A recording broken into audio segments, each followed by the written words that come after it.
don't care what society thinks. They're nothing anyway. They're no better than me.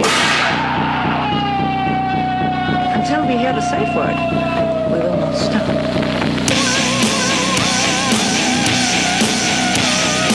Have you ever thought what it would be like to see a person's head amputated? Think of things so horrible that the human mind cannot imagine them. See all this and more when you see on stage, in person, that crazy mix-up.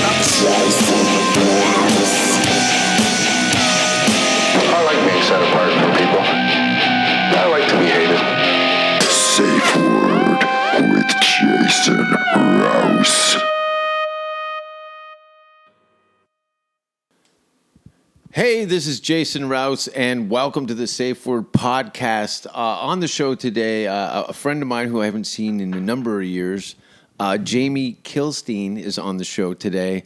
I don't know what I've talked about, what I have not. Boot, I'm here in my boots. That's good. I have to keep that intact to maintain some sort of moral compass. Yeah. In this These trying times. upheaval of apocalypse that we've been recognizing.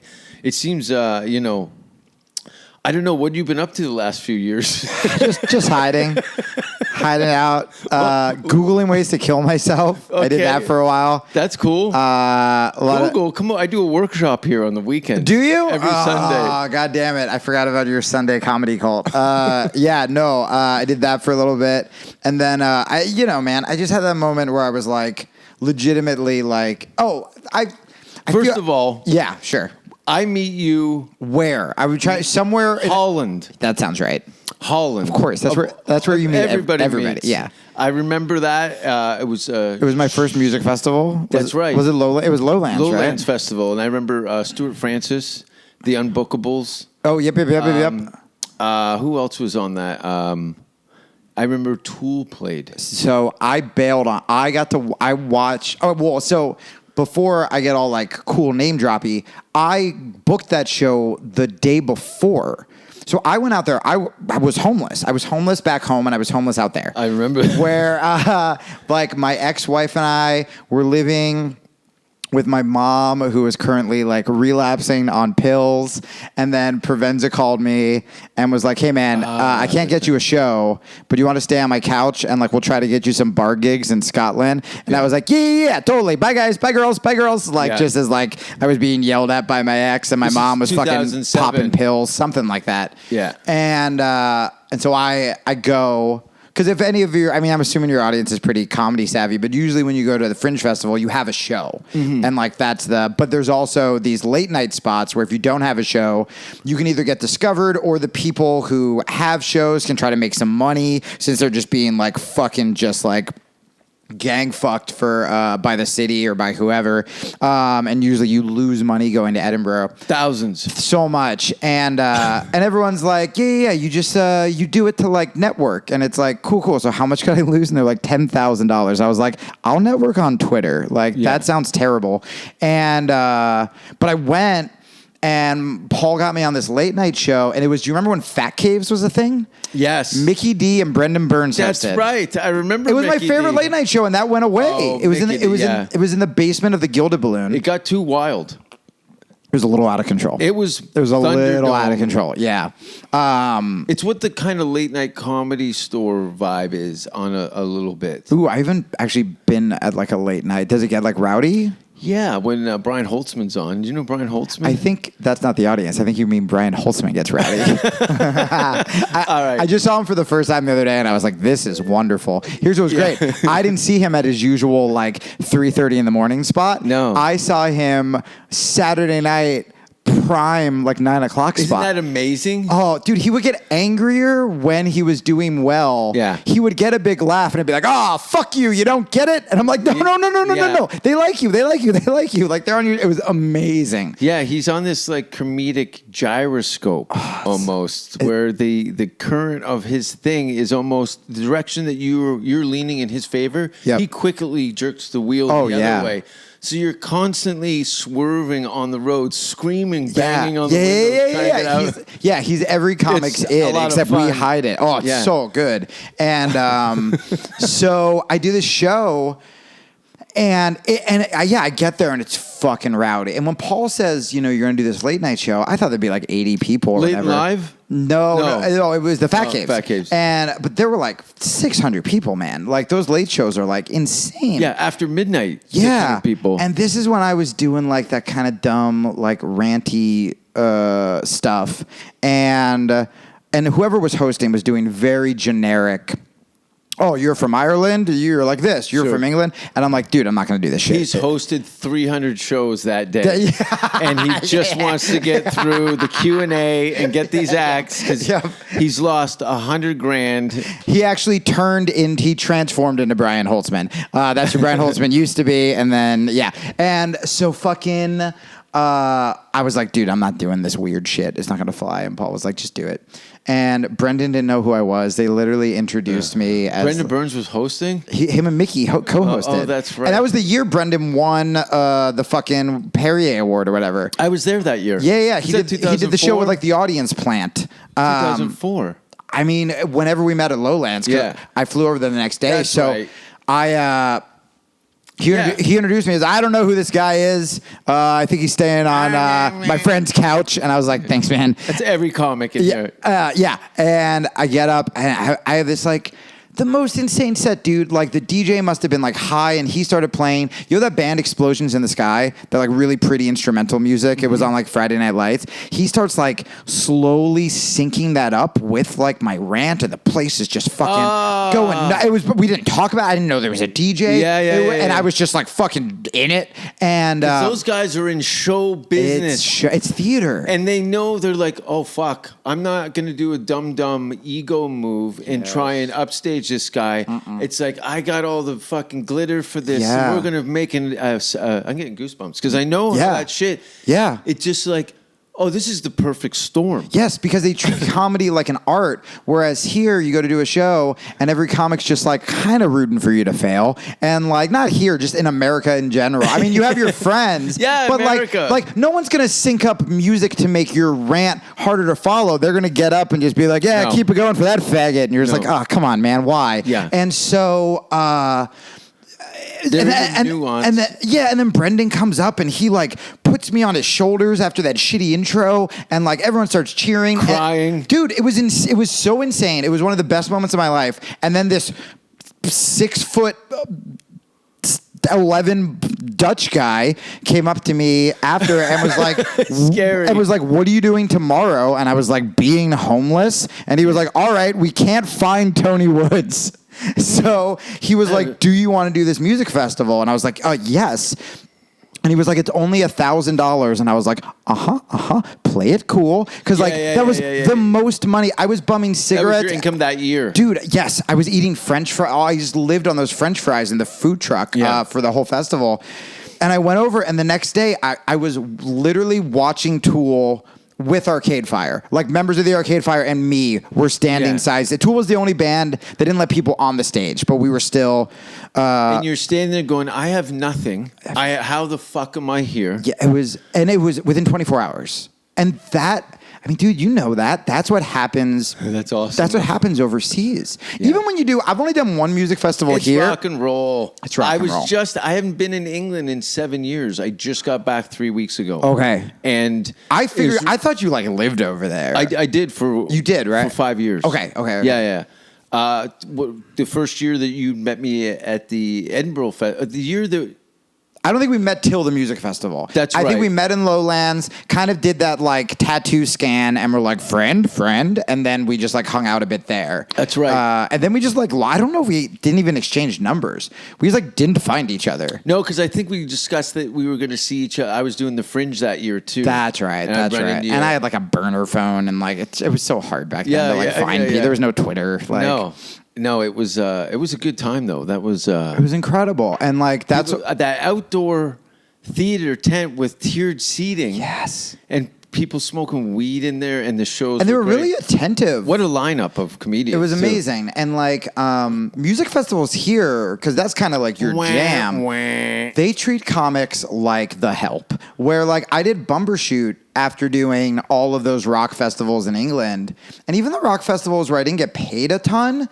you're still credentialed like the bands. So like you can still like watch all the bands on stage. That's how I got to open for Bad Religion a couple times because I met Greg just backstage in Belgium doing, I think it's actually like a sister festival of Lowlands, like Punko Pop or something. Oh, and not Grass Pop, no. something like, but it's in Belgium. I think it's Punko something. Belgium's with a P. cool, man. It was Those people are really wild. cool. Yeah, They like to get fucked up. dude. Even when I went to Amsterdam, I don't know. I was in Belgium with Wilmot. That's how fucked up it was. Oh, I love him so much. Isn't he the best? He's I haven't seen him in That's so. the only reason I brought it up because I think from memory, I know you're a fan. Also. He's my heart. Yeah, He's awesome. Yeah, he's my heart. I was in Belgium drinking Belgian beer with Mike Wilmot I can't even imagine. and Stuart Francis. I think. See, but I blew my chance. I mean, I'm gonna try to when I was doing comedy, I was with my wife who didn't like me. Did I something was happen in your sober. comedy career? Did you? I didn't know you stopped doing comedy. Did something happen? Shut up. Wait, really? Do you honestly not know, or are you being an asshole? No. I knew there was. Some I things. stopped like for a plethora of reasons. I stopped. Would you want to explain? I'm sure you're tired of Yeah, explaining. I mean, I can. short. I'll cliff note it. I don't want this to hang off of Yeah. experience because No, so, it's like- a Vietnam flashback. Well, for oh my you. god, I know. Like my hair suddenly is just. Well, it explains the suicide things that you were talking about Yeah. earlier. So like, Why am I laughing? I'll try. Well, I mean that's how we do it, right? That's how we don't kill ourselves. Did you know, by the way, when you do Google how to kill yourself, the first website that comes up Is mine. Is yours. It's All my YouTube clips. It's coupons for your Sunday workshops. Groupon. It says like easiest ways to kill yourself, and you're like, great, and you click it, and then it's like this like mellow Christian guitar music, like acoustic guitar music, and it's like, just kidding, like we're all God's children, and you're like, motherfucker, now I'm definitely gonna kill myself. I'm committed now. Yeah, because now like I can't even trust, like you just got like rickrolled by like the suicide, like whatever. So or at least kill the band that made that song. I'll at least, yeah, you gave me purpose. I'm a murderer now. So I mean, essentially what happened was I went like far PC left. My show did. Because I felt like I was failing at stand-up. I had a year where I was almost famous, right? I had the year where like agents like What me. year is this? Probably 2 years after we met. I'm so bad at like. Yeah, I remember seeing your name in some It was like circulation. Conan. I did the Green That's Room right. with Ron White and Louis Black, Yeah, the yeah. Showtime show. I was with CAA. Robin Williams found me and like he started helping me out and like bringing people to see me. I had nice. his manager, like all this stuff. Yeah. and then you blew it. And then I eventually blow it, but this is even sadder than blowing it. Never blew it. Blowing it, you can take responsibility for and like even romanticize it if you choose. This was just kind of like a sad, like half hard dick. It was just like You this, fell like asleep at the wheel and went into the ditch. it was just a little bit of it was a plateau where it was like there was a bunch of heat and then just people were like, I just don't know what to do with you. And I was also definitely difficult where like I didn't want to Was that the first time that had happened to you in your career? Yes, that there was heat. Yeah. Yes, 100%. I was like a failure. I mean, Happens every 7 years. yeah, before I got New Faces and What year did you have New Faces? Which was probably an awesome experience as a younger. New Faces was crazy. It was great. I was in again, I don't know what year, but I was in a lot of the comedy stores. New Faces is like the premier showcase at the most prestigious comedy festival. In the world. Yeah, and there's like 12 people. So my grade was a lot 12 of 12 out of like 10,000 people. Yeah. So my grade was a lot of the successful comedy store people. It was like Eliza, Eric Griffin, Mo Mandel, Harris Whittle before he died, Nate Bargatze. That was my grade for New Faces. And then the next year, I was the first person to ever get a New Faces show and then get a one-person show the next year. And that was this little 100-seat theater. The 3 shows that were there were me, Patrice, and Bill Burr. I remember. And that's when I was like, I guess I made it. Like, I know. I remember I'm looking famous at that now. lineup. I'm like, I gotta get a manager. Yeah, well, but my manager only had me and John Mulaney, and that was the year. Those are my Mount Rushmore. Like, Me too. I mean, I got to open for Patrice because Patrice saw my set, and so he was like, do 10 minutes before me. So I got to open for Patrice that year, and it's like literally things were set up for me to succeed, and then just like nothing happened. I was just like the guy that people were like, oh, that's like cool and like edgy. Like, I get it. Something's happening. It's just not in front of your face. I think that because I was so depressed and so miserable off stage that I was just like, I need something to save me. And then when it plateaued, I was like, I guess I'm the failure I thought I was, or other people think I am.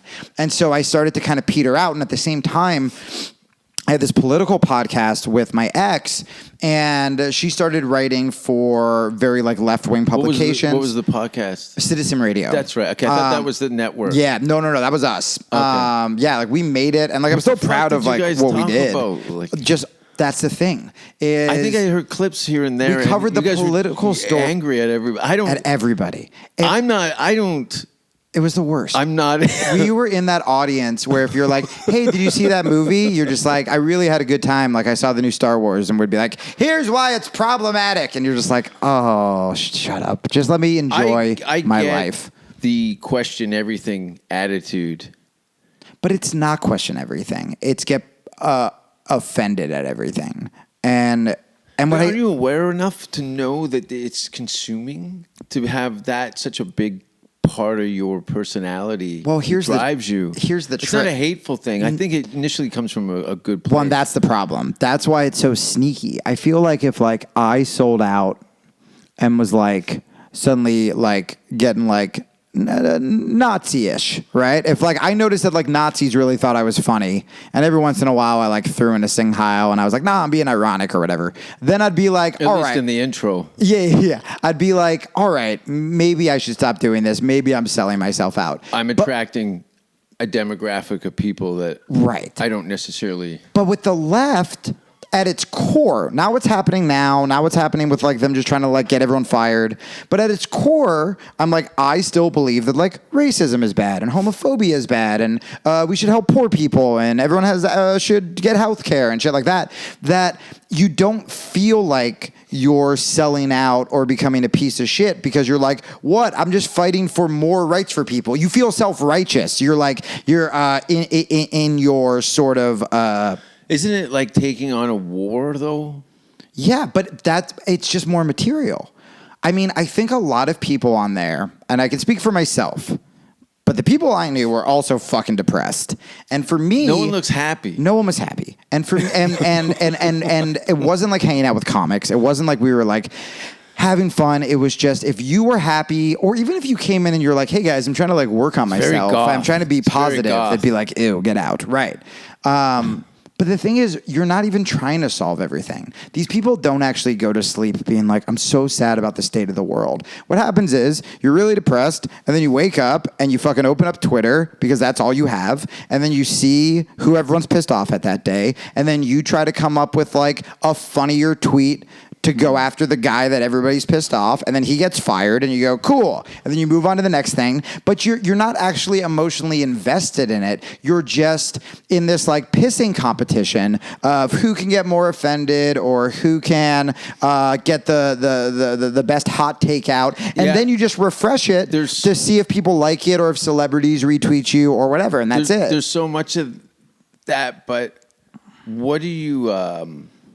Like, I was thinking about this a lot. So you were lucky enough to be in a high enough profile that you were subjected to some consequence in some form or another, whether it was, people knew you're a public figure. Yeah. Opposed to, and I'm only thinking this because there's somebody in my family that's completely consumed by these kind of ideas and things like that, but haven't put themselves out enough, like because you were in a public forum. So they'll just like fight on Facebook or whatever. Yeah, not even at that level. It's more of a low range similar thing where they're killjoying. Yeah, the places pointing out atrocities and a lack of a better conspiracy theories and injustices in the world. Sure, and they're always reflecting research that they've done online and are constantly unloading. I feel like they're pouring out dirty diapers into your lap. Yeah, and it's also like it gives you an excuse to not get your own house in order.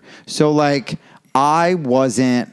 It's weird. That's a good metaphor. I think house is right? Like, because it wasn't even like getting fucked over by those people that like turned me a little bit. It was more like the more I even read on like, I don't know, I've been trying to be like introspective and like figure out like what I could have done better. And the more I've listened to like people talk about like even like self-improvement shit, I'm like, wow, no one on the left that I hung out with would even say stuff like, get your shit together, or like, go fucking wake up early and go to the gym, or like, because those are all like Ronald Reagan sounding talking points. You know what I mean? Like, pull yourself up by your bootstraps, take personal responsibility. But at the same figureheads that are people that would try to initiate that kind of actions were not necessarily the best people. It's like your racist grandpa. And a lot of those people were fucking born into privilege, so they get to tell the poor black kid, you know, pick yourself up by your bootstrap. Meanwhile, like their grandfather like owns the boot factory or whatever, you know?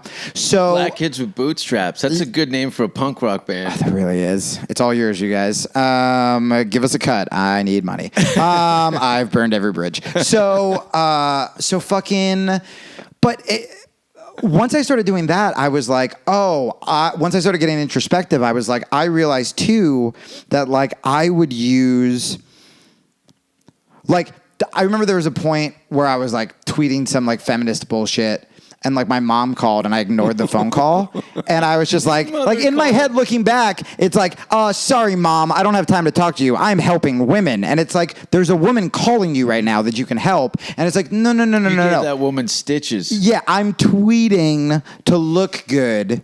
I mean, I'm sure I'm being harder on myself. Like, it's not like I didn't believe the stuff, but I was refreshing to see, you know, it was a career. But people were giving me validation. Don't you know, like being around people, because you're being around comedy and stuff, you deal with people with addictions, drugs, alcohol, sex, gambling. This is in the same realm of all that. Yeah, but that whole world doesn't. Here's what I miss. It's like a poker table, and you're just putting your chips in. Well, what I miss the most about comics was I forgot how honest and vulnerable we were, where the people I was hanging out with on the left weren't. And so all their addictions, all their problems were under wraps because we were these like morally superior beings. And so wearing charity shop clothing. Yeah. Meanwhile, like half of them were like trust fund kids. They were all white while they were talking about like, we have to help people of color, but like they can't come to our drinking thing on Tuesday. Kitchen. Yeah. And hand out food to the homeless. That's the thing, dude. You know face how many to face. You know how many like moderates and Republicans and shit I've met who like actually do shit like that instead of just like tweet about it. Yeah, and of course liberals do as well, but like. So that was just the world I got into and my part of my addictive personality is if I feel like I failed with comedy, I can't just be like, well, good try, Jamie. I'm just burn it to the ground. Fuck comedy. Fuck all those people. They're going after Daniel. It's always a failure. The whole thing is you're falling downstairs with no arms. Right. That's a great way to put it. That's it. And you're always in that motion. You're constantly trying to stand up with no hands. But you have to be strong enough mentally to do it and keep going. And I think the only reason that since I've been back, which is like November, I guess I went on Rogan's and Stanhope's and kind of like came out of hiding, was... Because you literally were off the grid for years. Oh, yeah. Yeah. So that's what kind of... Because somebody sent me a message a couple days ago saying the wrong Rouse died. One of your friends or like just a horrible person? I think it's a fan. Oh. No, I was... that's a clever enough joke where I think it might be one of your fans. No. Or it's a very bad person. Yeah, it's just a shitty person. You must get some... I get death threats. So I have changed all of my internet settings for optimal joy, where I'm like, I don't see most of the bad ones, and I certainly don't engage. How many hours did you spend going through all your algorithm accounts and clicking off this, that, on that? And it did not long, to funnel man. Some of the horse shit not off long. to the side. You know what's funny? I had to actually... I take it. I eat it. All the diapers. I'm a diaper factory. I'm a diaper... I had to unblock... Because... Your mother. No, I had to unblock my mother, finally. Because I was like, all right, I'm done tweeting about feminism. What do you want? She died? This is her estate? Yeah, it's been 4 years. I went to No, because when I was super like social justice warrior, I was getting like shit from my old friends like Legion of Skanks and Stanhope. So the Skanks are not really known for being like half-hearted. So here's the thing. So I went and I blocked. You got crucified. I blocked all of Skanks fans. And then Lewis and I become friends again. Yeah. I go to the festival. They're not unreasonable. Everybody's running up to me, giving me hugs, being like, dude, it's so cool you came. Their fans are just these like sweet fucking like bearded guys. Yeah. Like 10 of them were like, can you unblock me on Twitter? They all had hilarious screen names. This one like big fat white dude was like, can you unblock me? And I'm like, yeah, what's the handle? And he's like, fat, black, and proud. And I was like, yep, that's why I blocked you, all right? And I would unblock him. And then it was like CEO of tits and like just, they're fucking ridiculous. Yeah. So, but then I'm well, like, they know they're all fuck ups too, and they probably found some sort of in your vulnerable moment rather than crush you as some coward. They come in and go, "Fuck, man, I've been in." Well, and that's shit creek. But too. on Twitter, they all seem like monsters because that's where they can be strong, quote unquote. But then you see them in person and you're like, oh, you guys are just like me. So anyway, so yesterday I had to do the opposite. I fucking fly all the way to New York. I do all these Legion of Skank shows and I'm like, half these people can't find me on fucking Twitter. So I was like, God damn it. So I went through and I had to unblock all of them. Hundreds. And so I did that. But no, you can like have your settings set if you want to be like really kind of like disengaged so that only people who you follow can tweet you. You'll see it. Like everyone else can tweet you. I don't really mess with it. I keep it to a minimum. I just don't allow people to comment on my like YouTube shit. Facebook. No, they can comment on my YouTube. Yeah. I'm fine with that. People see terrible things. Mean things to me. They don't know me. Oh, really bad. It's really bad. Dude, I've gotten tweets from people. It's not nice. No, where I'm just like, I will stab you in the do neck something? with a pen. Yeah, like I've even had comics. Like there's this big alt comic in LA, like one of the most famous comics in the world, who from out of nowhere just started like going after me, and I was like, did I kick him in the kill chest? your parents? Like it was such a weird.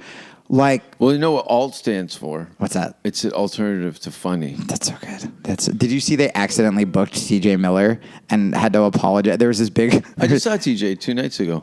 He did Triple E show, right? Yeah. Yeah. There was this big like alt show. I like TJ.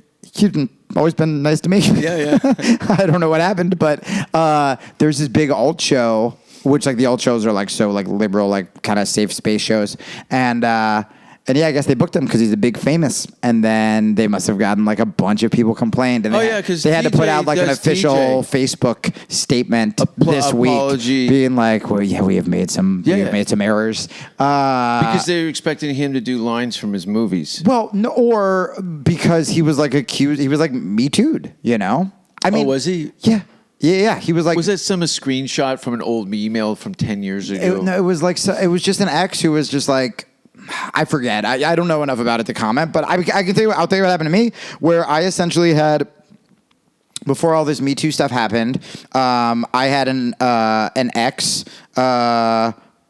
It's so fun. I said this on Rogan's, man. I spent years, and I'm not even trying to like do a bit. This coming down the pipe, I was like, oh, fuck. Oh, it's like watching the toilet back up. It was so bad. That's what it was. That's how I felt. Train spotting toilet. Yeah, where you literally just sit there and you just go, no. Yeah. And I mean, the only reason I didn't kill myself, she ended up being like, it was not a healthy relationship, but I had a girlfriend at the moment who like, kind of like got me out of it, and she was gorgeous and she was really supportive when this happened. So it made me feel like I'm not what people were saying I was, which was really good because the only reason my thing was a story, if I was just the comic you met, not a story. Anything I was quote unquote accused of is nothing worse than our friends will openly talk about, not just on stage, but in like their industry sets. You know what I mean? Mm-hmm. Fucking around on the road, stuff like that. The problem was because I was labeled as this moral feminist, it was the figurehead, the male counterpart to feminism. I can't say it. I almost threw up in my mouth. The male vagina was me, and it's a fun headline. You know what I mean? Like male feminist gets ousted as whatever. But what I said on Joe's Your pedestal was wobbly. was very wobbly, and I fell into like a sea of fucking whatever Angry vaginas. of angry vaginas. Just, and worse was the unvagina angries. yeah, dude. Well, people were just. And I did this. When someone would get taken down, you go, ha ha ha, let's jump all over this, because then you don't have to examine your own shortcomings and your own shit, because you're so busy jumping on other people. That's what was so great about this year, where it was literally like, well, I kill myself or I become like the best person I can be, right? There you go. And but what happened was, it's so funny because whenever there'd be some like accusation and the guy would defend himself by saying like, she's just a bitter, crazy ex, I would go, that's just sexist lies. You're calling all women crazy. You're gaslighting, whatever. And then I literally saw what happened to me, and it's just like, well, it's a bitter ex, and she's, it was that. And I think because there's such a backlog of women's tears that when anything gets seen in a light, that there becomes an overflow. Yeah. Of because women have been payback. fucked over for a long time. Yeah, but the believe it. problem is what's happening now is there's going to be, and there is already, a pushback to Me Too where it's fucking over the women. Because now you hear Me Too and it's turning into like, some Anything famous that could guy be lost his hashtag. show because a woman wrote a blog that he was like mean to her in the relationship. And it's like, well, fuck, man, that's not really a crime. That's a shitty relationship. Or maybe you're a shitty boyfriend. Or maybe we should like hear the other side. Or maybe we should see evidence before like this guy's fucking career is ruined. My stuff was literally, and I haven't publicly said a lot of the stuff that would like, even clear up the most minor things I was accused of, because if I spent this year being bitter and plotting revenge, I would be done. I literally had just to be like Kevin Spacey in Seven. Yeah. And so Diagrams on the walls, a bucket of piss in the corner. That's seriously, just Jezebel like tacked over it. And I couldn't do that. I wouldn't have survived it. So. But I will say this, since I brought it up, where it's even the stuff written about me, if you read it, if it was all true, which it is very much not all true, it was literally like, he had a consensual relationship. Then they broke up. It was he flirted on Twitter, and then she said, "I have a boyfriend," and then he said, "I'm sorry." The one I told on Joe is, Did they screenshot the conversation? And no, but even if they did, they didn't even accuse me. I never sent a dick pic. I never sent anything sexual. I am a pussy. Even when it comes to hooking up on the road, where I'm like, you're making the first fucking move. Do you have to have like 9 showers before you fuck somebody? Yeah, no, I just like, I've definitely had my fair number of girls be like, are you going to fuck me or not? And I'm like, hey, did you read about what happened to me last year? Fucking you. It's all you. You're gun shy. Yeah, but I've always been that way because I was a fucking nerd virgin so I was like 40. 18. Yeah. God, I wish that would have helped me. But like this one woman was like, we had a date. He charmed me back to his hotel, which is what a fucking date is. It made it sound like we had sex, but we didn't, because of what I was just talking about, where she said, if we hook up, I don't want to have sex since it's our first date. And I literally said, I go, okay, even if you change your mind. Just take this condom off. Yeah. Hold on one second. And then, you know what? I'll just jerk off. That doesn't get anyone in trouble. But I was like, all right, even if you change your mind, we won't. Like, you set the line now. And we didn't. But we hooked up. And I usually go in the bathroom and beat off with my hand and dude, then that's rub the way it to in do their it. hair. And then be like, you can go. Oh, Rub it in their back of their hair. She give them on the back of their coat. Have you ever done this? Have you ever like almost fucked someone who was just like covered in red flags, and you talk your way out of it? Red flags or red sores? Both. And you like literally sprint to your hotel room like you're about to shit your pants to jerk off before you change your mind. I've had to do that where I'm like, just go jerk off and you won't want to fuck her. Just go jerk off and you won't want to fuck her. And then you get to the hotel room and you're like, I should call her. And you're like, no. And then the second you jerk off, it's like the most cathartic orgasm in the world, because not only are you like coming, The purge. but and you just realize you avoided all of that awkward. Yeah, it's called being a man. It's the best. Pick your battles. That's it. All And- those young men go up to the front, fuck the forefront of Fucktown. Yeah. And they all peter out. AIDS there. No. This there. Barnacle Bill this. It's just a race to jerk off before you make bad decisions. No, but that is the life of a man. Nature has pushed you in that direction. I know. To do it. How are you for time? I know we had the air conditioner going, but I had to turn it off. I know it's Oh, for sound. Oh, yeah. Do you see me just like sweat? Yeah. As I'm talking about like my life being ruined, I'm just sweating over this coffee. There's a loaded gun on the table. Yeah. And so, but anyway, so she goes, it was the safest I ever felt with a man or something like that in the article that ruined my life. But then she was like, but then weeks later, he called me a road fuck on his podcast. And then Jezebel wrote in parentheses, Jezebel could not find the quote. And it's like, right, you fucking cunts. You couldn't find the quote because I'm not talking about smashing road pussy on my feminist podcast with my regret wife. Sex. Yeah.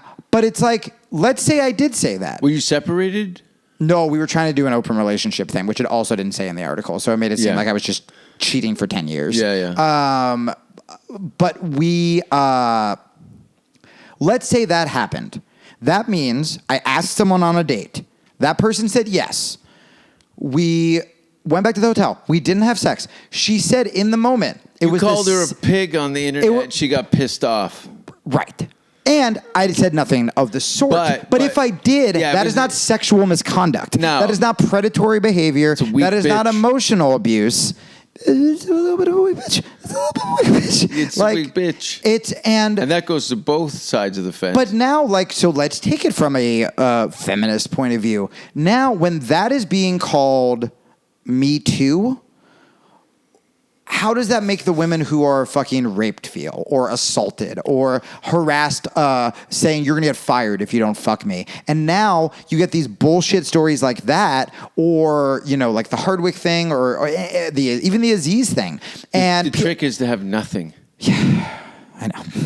So maybe we'll go for a ride on my BMX bike later. Dude, I just need literally all I do is jujitsu now, and I'm like I feel that's probably helped you a lot. It's helped me martial arts. Oh, it's helped me so much because it's also just being around positive people who don't have an ego. That's why now my comedy is better, and I can see it the way you phrased it as that ups and downs because that's what fighting is. Like fighting. Actual fighting, sparring, not like bullshit where you're not getting punched in the face, is no matter how good you get, someone's going to tap you out, someone's going to punch you in the face. And so not only do you feel tough because you're challenging yourself and you're fighting large men, but it also it checks your ego. Because anytime you're like, I'm the best fucking fighter in the world, crack, you get punched in the face. And I never had that before with comedy.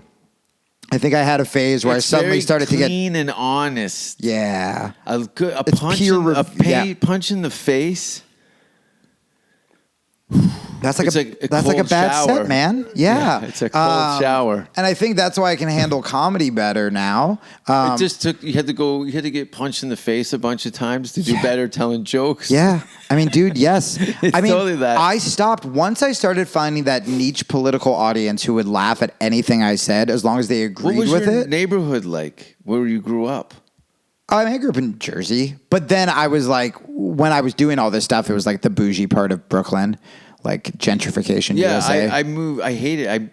I think around this time I was getting ready to move there. I moved into Williamsburg. Oh, ugh. Yeah, when I first got my green card. Yeah, from England. Right. And I'm going London, hub of comedy. New York City, hub of comedy. And then the snowstorm happened that year. Nope. And I was like, fuck this. LA makes me so much happier as a person. It's it's helped my depression. I think it's one of the reasons I made it through all that stuff. But I will say, especially after going to Skankfest, I was like, I walked into an alt show in LA and someone was going to introduce me to the booker. And I walked in and I looked at the audience and I looked at the comics and I was like, I'm shedding this skin. I turned around and left. Yeah. But whereas it's been so long since I've watched Attell and guys like that and those New York guys just fucking murder and, comics get up and talk about the Aziz thing without a fear of having a blog written about them. I mean, I still get nervous to tweet some of my opinions. I mean, I'm pretty apolitical. You can go through my account. You'll be fine. Oh, good. I'll just I'll retweet all yours and then say I was hacked if I get in trouble. Yeah. But it's...